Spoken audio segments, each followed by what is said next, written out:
하나님 아버지와 주 예수 그리스도로부터 오는 은혜와 평강이 이 자리에 계신 여러분들과 함께하기 바랍니다.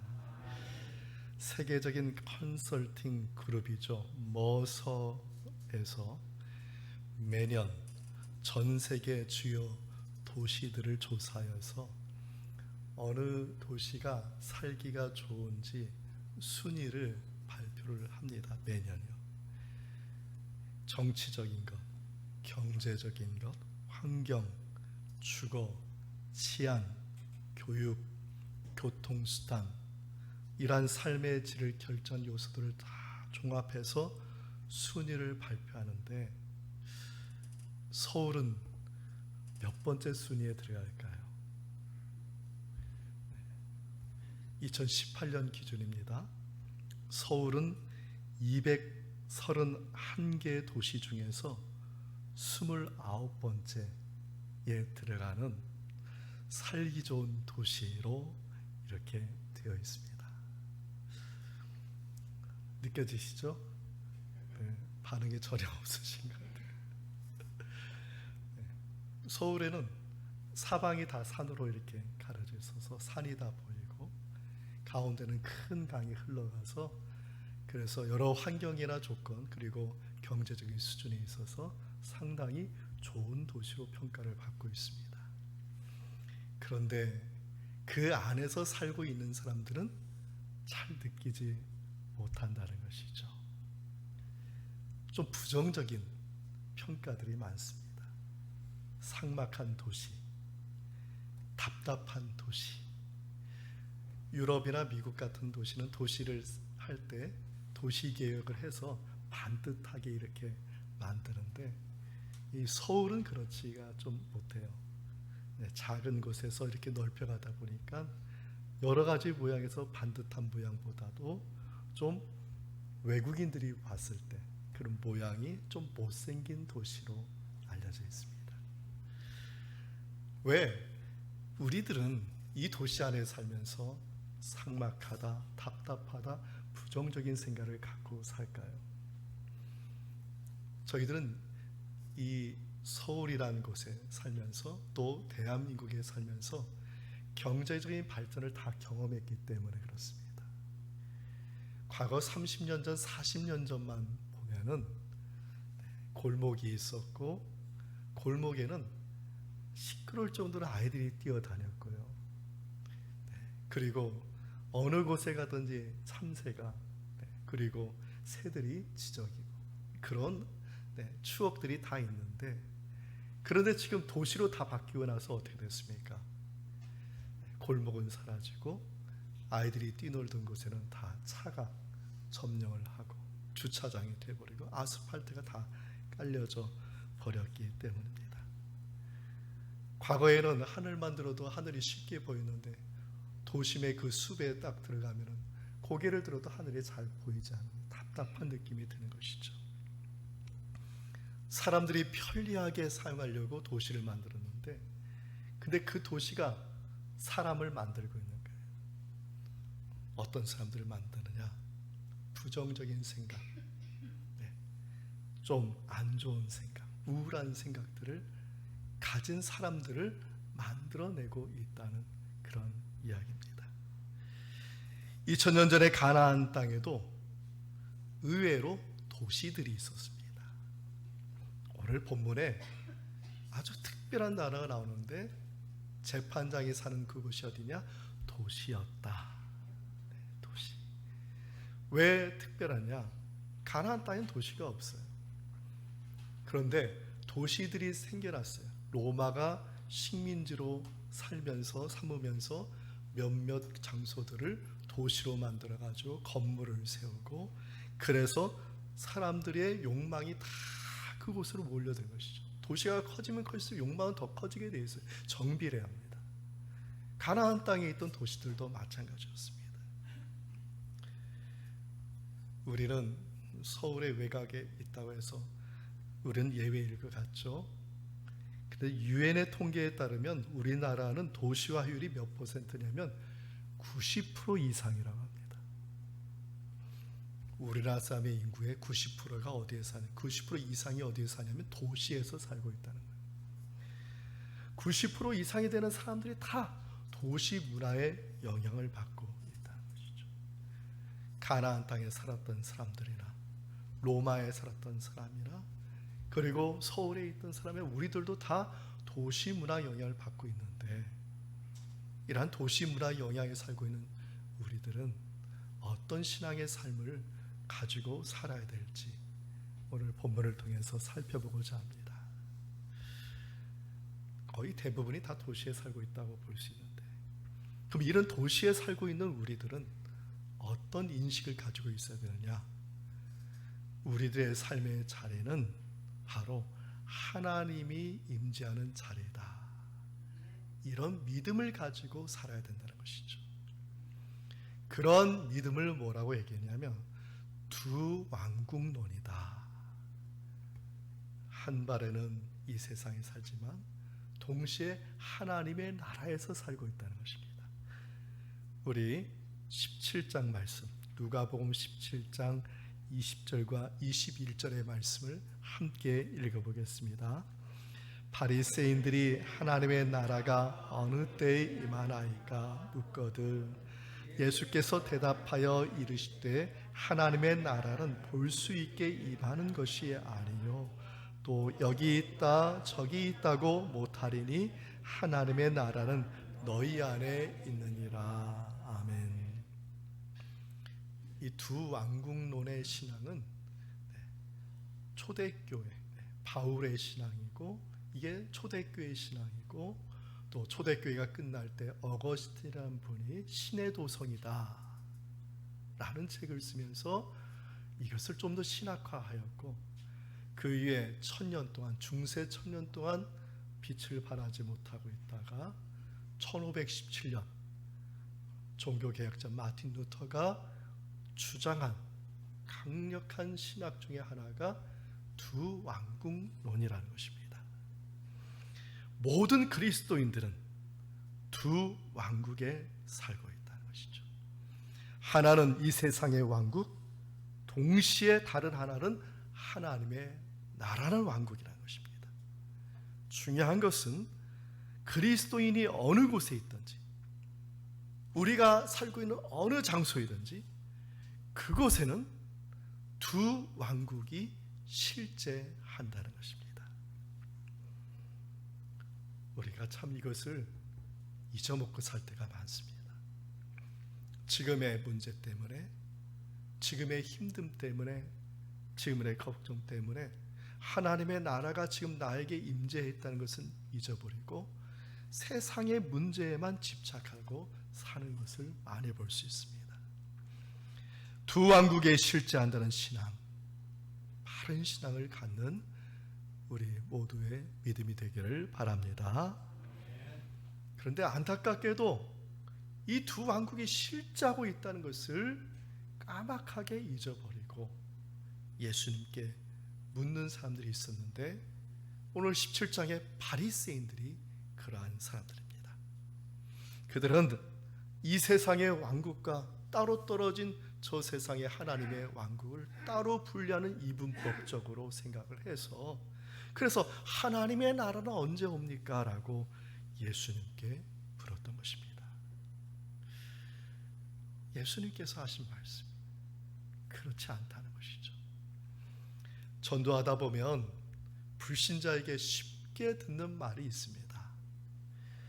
예수님 믿으세요, 하나님 믿으세요, 복음을 전합니다. 그러면 끝까지 듣고 있다가, 아니면 듣다가 말을 끊습니다. 뭐라고 말하느냐? 하나님 보여줘봐, 그러면 내가 믿어주지. 네. 믿는 것도 믿어주는 거예요. 여기 계신 분들은 그런 얘기 잘 안 들어보셨죠?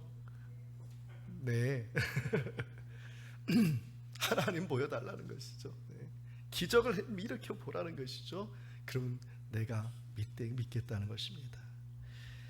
바리새인들의 이 질문, 이것은 다 이원론적으로 생각하는 거예요. 하나님의 나라가 실제하고 있다는 것을 믿지 못하기 때문에 보여달라는 것이거든요. 그래서 예수님께서 오늘 본문에 말씀하십니다. 하나님의 나라는 볼 수 있게 임하는 것이 아니요. 본문 21절 우리 함께 읽어보겠습니다. 또 여기 있다 저기 있다고도 못하리니 하나님의 나라는 어디에 있다고요? 너희 안에 있느니라. 하나님의 나라는 어디에 있어요? 너희 안에 있느니라. 여러분 안에 있어요. 우리 모임 가운데 있어요. 내 안에 있어요. 그래서 보이지 않는 거예요. 여기 있다 저기 있다 말할 수 없지만 하나님의 나라는 지금 실제하고 있다는 것입니다. 더 특별한 것은 여러분들은 이것을 믿지만은 이 본문에 나온 이 말씀의 대상이 누구냐면 제자들이 아니라는 거예요. 바리새인들에게 하는 말입니다. 불신자 바리새인들에게 하나님의 나라가 어디 있다고요? 너희 안에 있다고 말씀한 겁니다. 하나님의 나라, 우리가 예배하는 이 시간, 이 공간 안에 하나님의 나라에 있는 것은 분명합니다. 근데 예수님께서 말씀하신 건 뭐냐면 이 교회 밖에서 우리가 살아가는 그 시간, 집에 가는 그 시간, 그리고 집에 머무는 그 시간, 그리고 사업하는 그 시간, 그리고 또 아파하는 그 시간까지 하나님의 나라는 소멸되지 않고 하나님의 나라는 그 안에 함께하고 있다는 것입니다. 할렐루야. 그래서 말씀하신 예화가 뭐냐면 노아의 방주라. 그리고 아브라함의 조카 롯의 이야기를 하시는 것입니다. 노아가 방주에 들어갔던 날이 특별한 날이 아니라는 거예요. 특별한 날이 아니에요. 거기 성경에 되어 있어요. 뭐라고 되어 있냐면 세상 사람들은 먹고 마시고 장가들고 시집가는 그냥 일상의 삶이었다는 것입니다. 근데 그들은 뭘 주지 못했는데 하나님의 나라가 임재한 걸 못 보는. 그래서 믿음이 없어 방주에 못 들어가는 것이죠. 대홍수의 멸망을 받았습니다. 또 말씀하시는 것이 아브라함의 조카 롯에 관한 얘기입니다. 롯이 밖에 나와서 묵상 중에 천사를 영접하잖아요. 그 소돔성에 유황불이 와서 멸망당하니까 그 가족들을 데리고 갑니다. 그때 소돔성은 뭐 했느냐? 똑같았다는 것이죠. 먹고 마시고 사고 팔고 심고 집에 있었다. 하나님의 나라가 임재한 걸 보지를 못하니 다 세상의 그 탐욕 그 욕망에 치우쳐서 그것을 채우는데 급급한 나머지 결국은 유황불의 멸망을 받게 되었던 것입니다. 예수님의 제자들 그리고 우리들은 어떤 삶을 살아야 할지 분명합니다. 여러분이 있는 그 삶의 처지, 그 삶의 자리에는 분명히 여러분의 믿음 가운데 하나님의 나라가 임하여 있는 줄 믿습니다. 그래서 사도 바울이 얘기하죠. 우리의 시민권은 이 세상의 시민권뿐만 아니라 하나님의 나라의 시민권을 가지고 있다. 역설적인 것이지만은 바리새인들이 어떤 삶을 살았는지 제가 알고 있는 지식 외에 다른 지식을 듣게 되었어요. 제가 문헌을 가지고 확인한 바는 아니지만 제가 놀라지 않을 수가 없었습니다. 바리새인들이 밖에서는 하나님을 잘 믿는다고 존경받았는데 근데 이 사람들은 집에는 무엇을 섬겼느냐? 바알을 섬기고 있었다. 아세라를 섬기고 있었다. 우상을 섬기고 있었다. 저는 그 얘기를 듣자마자 머리를 뒤통수를 때렸어요. 바리새인이면 정말 하나님도 잘 섬겨 집에 가서도 하나님을 잘 섬기려고 이렇게 하는 줄 알았더니 그게 아니라 문헌에 그렇게 나와요. 그들은 밖에서는 존경받기를 바라고 집에서는 우상을 섬기고 있었다는 것. 하나님의 나라는 저 멀리 있고 나와 관심이 없는 거예요. 하나님의 나라를 바라보며 하나님의 나라의 뜻대로 살아야 되는데 어디에 영향을 받고 있느냐? 도시의 문화에 영향을 받고 있는 거예요. 탐욕과 욕망으로 가득 찬. 그래서 바리새인들 중에는 못 사는 사람이 없었다는 것이죠.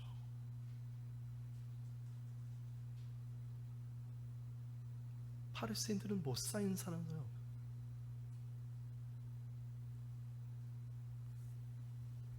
사람들로 하여금 돈을 긁어 모으고 살아.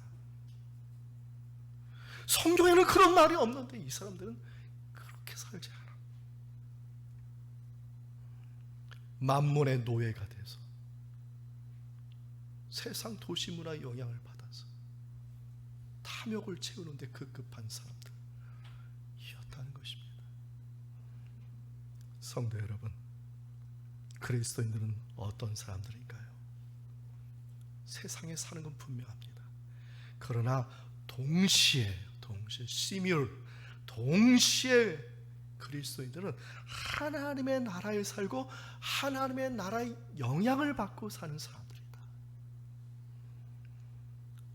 저와 여러분의 삶의 자리가 되기를 주님의 이름으로 축원드립니다.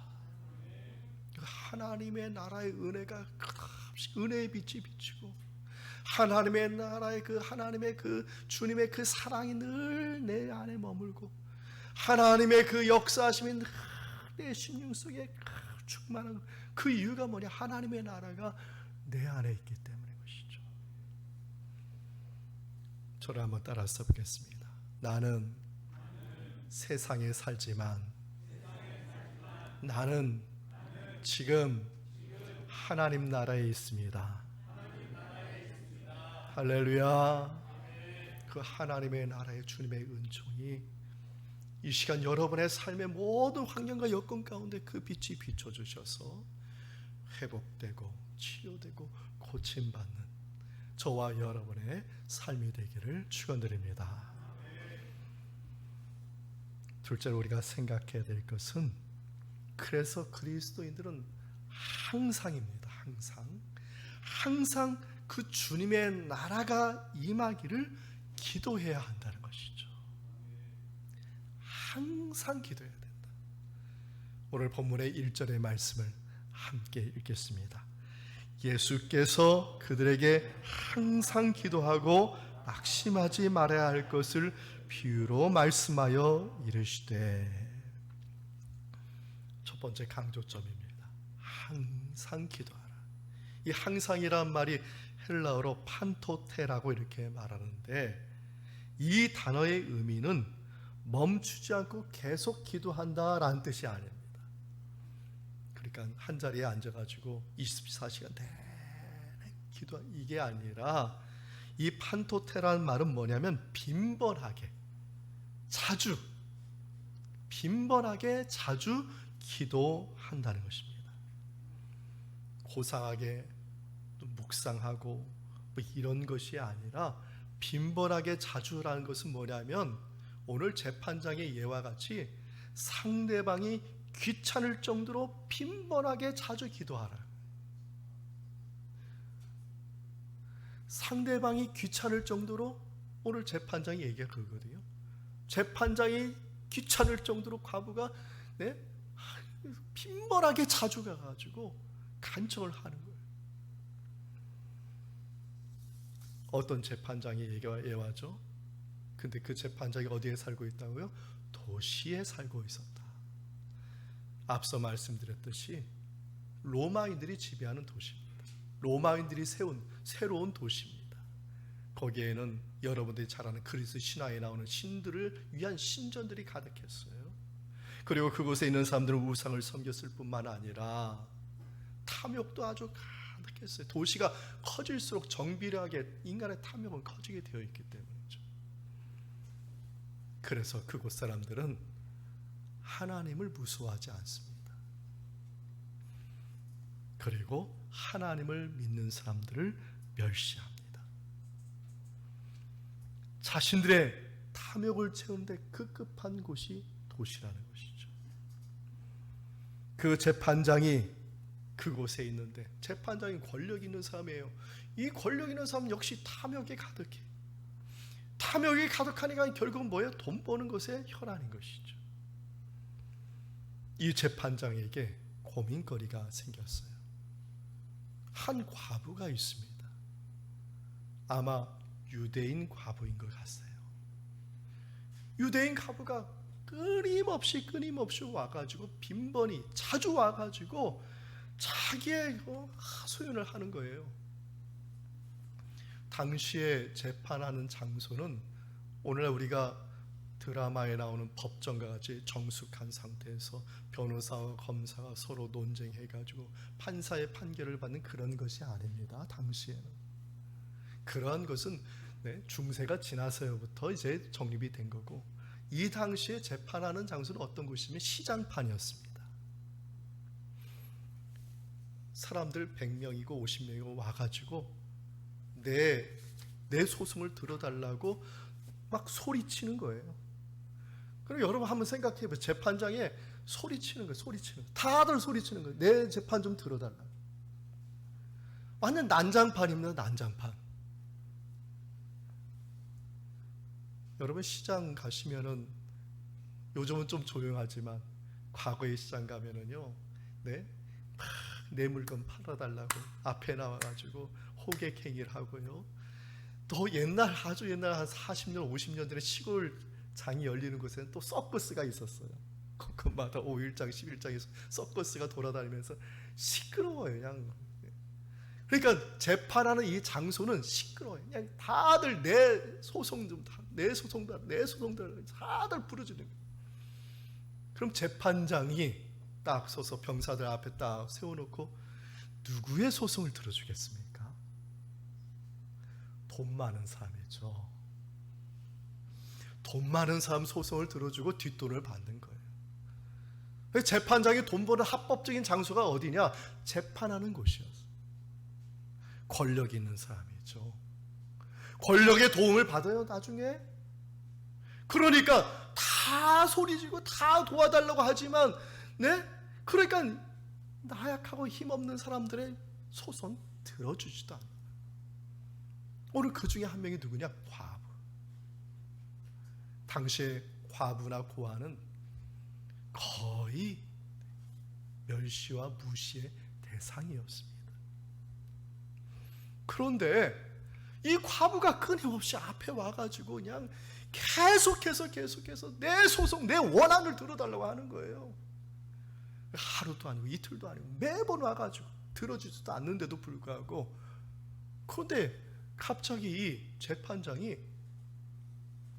양심의 가책을 느꼈는지 그가 이 과부의 소송을 들어줘야 되겠다 하는 마음을 갖게 됐어요. 그 말씀이 본문 5절에 나왔는데요, 5절의 말씀을 함께 읽어보겠습니다. 이 과부가 나를 번거롭게 하니 내가 그 원한을 풀어주리라. 그렇지 않으면 늘 와서 나를 괴롭게 하리라 하였느니라. 나를 괴롭게 하다, 이 말이 헬라어로 히포피아제라고 하는데, 이 말은 뭐냐면은 복싱 선수가 손을 이렇게 복싱해가지고 손을 뻗어가지고 상대방 눈탱이에 탁 맞춰가지고 눈이 퍼렇게 된 거, 요게 괴롭게 한다는 뜻입니다. 그럼 복싱 선수가 눈만 때리겠어요? 복싱은 주로 어딜 때리는 거예요? 얼굴 때리잖아요. 계속 가게도 얼굴이 멍들게 되는 거예요. 이게 히포피아제라는 말이에요. 그럼 이 말대로 한다면은, 그러면 무슨 뜻이에요? 과부가 달려와가지고 재판장의 얼굴을 때리고 그렇게 했다는 뜻이겠어요? 재판장의 얼굴을 멍들게 했다는 뜻이겠어요? 아니죠. 그러면 이게 무슨 뜻이냐? 재판장의 그 얼굴을 낯뜨겁게 했다는, 낯뜨겁게. 왜냐하면 이 과부가 불의한 것을 가지고 소송해달라고 하는 것이 아니라 매번 가지고 자기의 정당성, 자기의 정당한 간청, 자기의 의로운 간청을 매번 앞에서 소리치니까 주위에 있는 사람들이 한두 번은 다 걸러들었는데, 이 과부의 얘기를 들어보니까 이거 당연히 들어줘야 되는 거 아니야? 그러니까 거기 있는 사람들이 다 동조를 한 거예요. 그 누구를 쳐다봤겠어요? 재판장을 쳐다봤겠죠. 불의한 것도 아니고 공정한 건데 그걸 뚫어지지 않는 재판장을 뚫어지게 보니까 재판장이 낯뜨거워진 것이죠. 그래서 얘기하는 겁니다. 자기가 더 이상 창피를 당하지 않기 위해서 그 과부의 그 간청을 들어줘야 되겠다. 제가 한번 여러분들에게 묻겠습니다. 여러분의 기도가 정당하십니까? 자신감을 좀 가지십시오. 믿음을 좀 가지십시오. 네. 여러분의 기도가 정당하십니까? 내가 아니고 아멘. 여러분의 기도가 정당하십니까? 정당하지 않으면 어떻게 자주 빈번하게 수시로 하나님께 같은 내용의 기도를 드릴 수가 있겠어요? 여러분의 기도가 정당하면, 내가 정당한 믿음을 가지고 하나님께 간청한다면 무엇이 두려울 게 있습니까? 불의한 재판장까지도 그 과부의 정당한 소원을 들어주는데 어찌 하나님께서 믿는 자의 그 정당한 그 간청함을 들어주지 아니하시겠느냐. 할렐루야. 지금 그 말씀을 하고 있는 것입니다. 하나님이 말씀하셨잖아요. 그 말씀을 붙잡고 내가 기도해요. 정당한 거죠. 내가 어렵고 힘들 때 도와달라고 하는 거 정당한 거잖아요. 하나님께서 구하라고 했으니까. 여러분들이 구하는 것마다 내가 믿음으로 정당한 걸 믿고, 오늘 불의한 재판장 앞에 그 과부가 정말 무시되고 멸시되는 상황에서 끊임없이 나아가서 간청한 것 같이, 여러분 하나님께 이러한 믿음으로 항상 기도할 수 있는 믿음이 되시기를 주님의 이름으로 축원드립니다. 속히 이루어져요. 오늘 본문에 나와요. 속히 이루어주리라. 더불어서 우리가 꼭 기어될 것, 이 은혜가 어디에서 오느냐? 하나님의 나라에서 임하는 것이다. 그래서 우리는 항상 기도할 게 뭐냐? 하나님의 나라가 나에게, 하나님의 나라가 내가 서 있는 이곳에, 하나님의 나라가 이 땅에 임하기를 언제나 끊임없이 기도해야 한다는 것입니다. 그게 주기도의 첫 번째 말씀 아니겠어요? 마태복음 6장 9절과 10절 말씀을 함께 읽겠습니다. 그러므로 너희는 이렇게 기도하라. 하늘에 계신 우리 아버지여, 이름이 거룩히 여김을 받으시오며 나라가 임하옵시며 뜻이 하늘에서 이루어진 것 같이 땅에서도 이루어지리라. 아멘. 우리가 연약할 때 하나님의 나라가 보이지 않을 수 있습니다. 그러나 그러한 상황이 있을지라도 하나님의 나라를 바라보시고 그 나라가 임하시는 그러한 항상 기도하는 저와 여러분 되기를 축원드립니다. 그래서 그 나라로부터 오는 그 주님이 계신 그 은혜가 우리 가운데 머물러서 우리의 영과 혼과 육이 강건해질 뿐만 아니라 영혼이 잘되고 범사가 잘되는 은혜가 우리 모두에게 함께하기를 바랍니다. 아멘. 네, 저를 따라서 해보겠습니다. 항상 기도합시다. 항상 기도합시다. 할렐루야. 하나님의 나라가 임할 것입니다. 그런데 하나님의 나라가 임하는 것이 눈에 보이지 않아. 내가 항상 기도하는데도 불구하고 그 기도가 이루어지지 않는 때가 있어요. 그 기간이 있어요. 그런 기간이 있을 때라 할지라도 오늘 본문은 말합니다. 절대로 낙심하지 말아라. 할렐루야. 절대로 낙심하지 말아라. 때가 되면 하나님께서 이루어주신다. 본문 8절의 말씀을 함께 읽겠습니다. 내가 너희에게 이르노니 속히 그 원한을 풀어주시리라. 그러나 인자가 올 때 세상에서 믿음을 보겠느냐 하시니라. 아멘. 인자가 올 때 세상에서 믿음을 보겠느냐. 지금은 주님께서 보시고 싶은 믿음이 있다는 것입니다. 믿음이 없다가 아니라 보시고 싶은 믿음이 있는데, 그 보시고 싶은 믿음이 뭐냐? 낙심하지 않는 믿음이라는 거예요.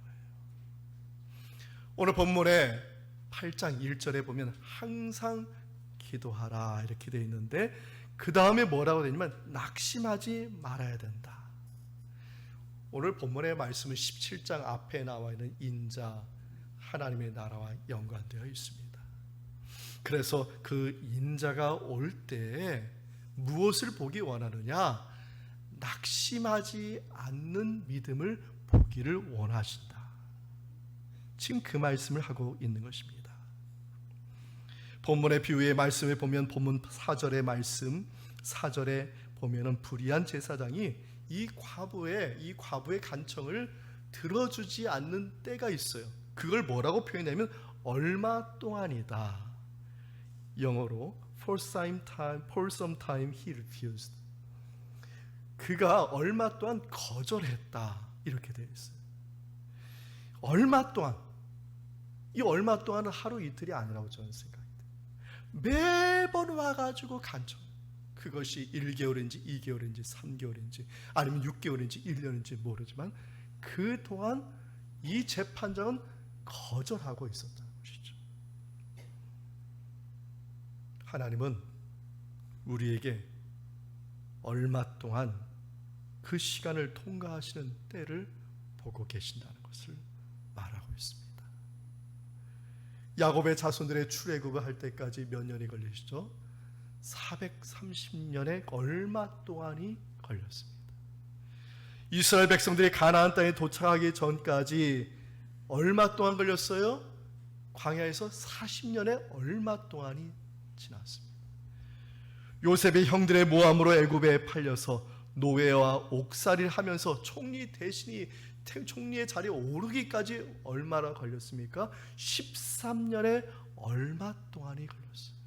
그 13년 동안 요셉은 수없는 모욕을, 수없는 수치를 당했다.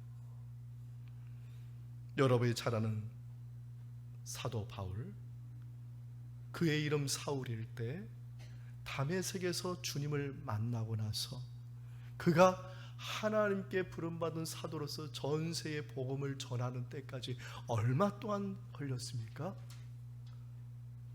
사도행전에 보면은 아주 눈 깜빡할 사이에 지나갔죠. 마치 일주일 있다가 한 달 있다가 그가 성령 충만을 받고 전 세계 복음을 전한 것 같은데, 그가 다메섹 도상에서 눈이 가려지고 다시 다메섹에 가서 눈이 떠지고 나서 그가 사도로서 그가 쓰임 받기까지 13년의 얼마 동안이 걸렸다. 우리 모두에게는 다 얼마 동안이 있습니다. 여러분이 간절히 기도하는 기도라 할지라도 얼마 동안이 있어요. 그것이 며칠일지, 몇 달일지, 몇 년일지는 몰라요. 그럼 우리 각자가 다 그 얼마 동안의 그 시간 동안에 우리가 어떤 믿음을 가져야 되느냐? 낙심하지 말아야 된다는 것이죠. 낙심하지 말아야 돼요. 우리 시편 105편 19절의 말씀, 우리 함께 큰 소리를 읽어보겠습니다. 곧 여호와의 말씀이 응할 때까지라 그의 말씀이 그를 단련하였도다. 아멘. 그 얼마 동안이 언제요? 말씀이 응할 때까지. 말씀이 응할 때까지. 여러분이 그 얼마 동안, 하루, 일주일, 한 달, 몇 년, 그 얼마 동안 그 간청하는 것이 언제 이루어지느냐? 하나님의 말씀이 응할 때. 하나님의 말씀이 응할 때. 여러분의 그 간절한 기도가 응답되는 줄 믿습니다. 그래서 낙심하지 마라. 하나님 말씀이 응할 때는 반드시 이루어집니다. 그 얼마 동안 낙심하고 다시 세상의 영향을 받고 도시의 문화 영향을 받고 도시의 탐욕으로 가득하게 되면은 영영 구원과 관계없는 삶을 살기 때문입니다. 갈라디아서 6장 9절의 말씀이죠. 우리 함께 읽어보겠습니다. 우리가 선을 행하되 낙심하지 말지니 포기하지 아니하면 때가 이름에 거두리라. 아멘. 사랑하는 성도 여러분, 낙심하지 않는 믿음 갖기를 축원드립니다. 말씀은 반드시 이루어지게 되어 있어요.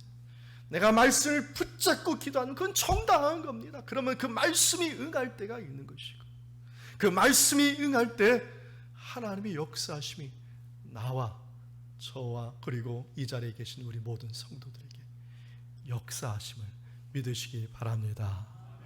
할렐루야. 저를 따라서 해보겠습니다. 낙심하지 맙시다. 하나님께서 반드시 우리의 기도를 들어주십니다. 할렐루야. 오늘 본문에 얘기하잖아요. 빈번히 끊임없이 상대방이 귀찮을 정도로 빈번히 끊임없이 항상 기도하고, 기도하는 것이 이루어질 때까지 낙심하지 말고, 그러면 인자가 올 때 바로 그 믿음을 보시기를 원하신다는 것이죠.